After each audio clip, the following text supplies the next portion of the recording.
Il y a des nouveaux artistes chantres qui font un travail formidable. Et on appelle ça le rap gospel, le coupé décalé gospel. Lorsqu'on a interviewé un de leurs précurseurs, pourquoi tu t'habilles comme ça? Pourquoi tu es coiffé comme ça? Il dit, c'est pour appâter quoi? La jeunesse.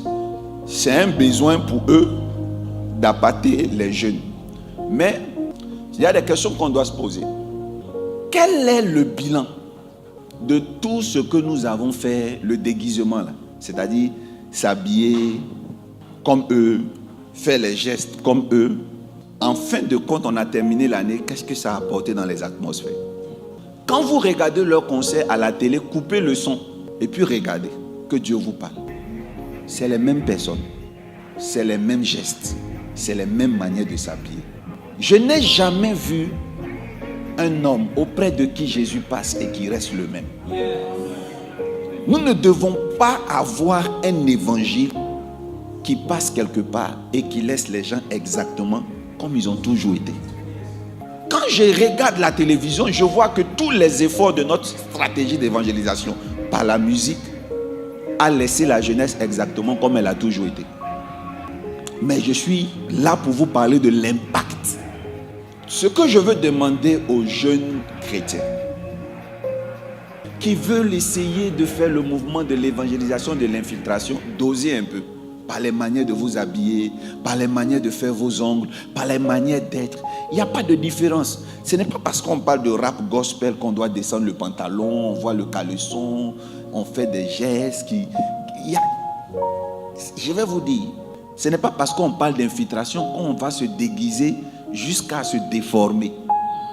Pour que nous, notre génération, soit gagnée à Jésus, nos pasteurs n'ont pas eu besoin de nous imiter.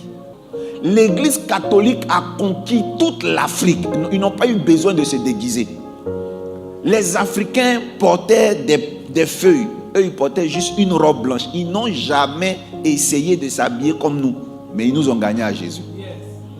Je vous dis, un poisson, on lui donne un appât. Un appât n'est pas un repas. Je peux parler à quelqu'un? Un appât n'est pas un repas. Si je te mets un piège et je mets la nourriture dans le piège, ce n'est pas un dîner. Mais quel est ce déguisement? Quelle est cette manière de prêcher? Quelle est cette manière de faire qui attire les gens? Ils viennent manger, mais ils vivent exactement comme ils ont toujours vécu. Ils vivent librement. Pourquoi? Parce qu'on a juste envie que les chaises soient remplies. C'est tout, c'est l'essentiel. On a envie de remplir les stades. On n'a pas le besoin de Jésus de transformer des vies. Les gens doivent être transformés. Je parle à quelqu'un. Quand on te baptise, on doit voir ta transformation. Ce que tu fais doit changer. On dit oui, tu as fait quoi? Tu as changé. Viens, ma fille. Je la prends. C'est quoi? Je la prends là. J'enlève cette robe-là.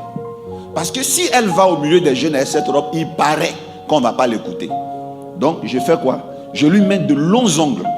Je lui fais porter un jean avec un habit qui saute un peu, on voit son nombril. Et puis elle chante Jésus, oh Jésus, Jésus, oh Jésus. C'est bon? Moi, je suis d'accord qu'elle fasse ça. Mais il y a un objectif, c'est que les gens arrivent. Mais tous ces jeunes que je croyais qu'on avait gagnés en 2024, je les regardais, ils ne sont pas gagnés. Les mêmes sont au concert de Imra, les mêmes sont au concert de KS Blue, les mêmes sont au concert d'où on filme la drogue. Il n'y a pas eu de changement. On est en train d'aller dans une autre année. Et il n'y aura personne pour parler. Parce qu'en Afrique, on ne parle pas sur ce qui est en train d'être élevé. Tout ce qu'on a fait, tout ce déguisement, dosons un peu les déguisements. N'exagérons pas. L'intérêt, le besoin de Dieu, c'est le changement des vies. Jésus, Jésus. Écoutez, c'est vrai, on rit, mais il faut qu'on ramène le sérieux de l'église, la pureté de l'église.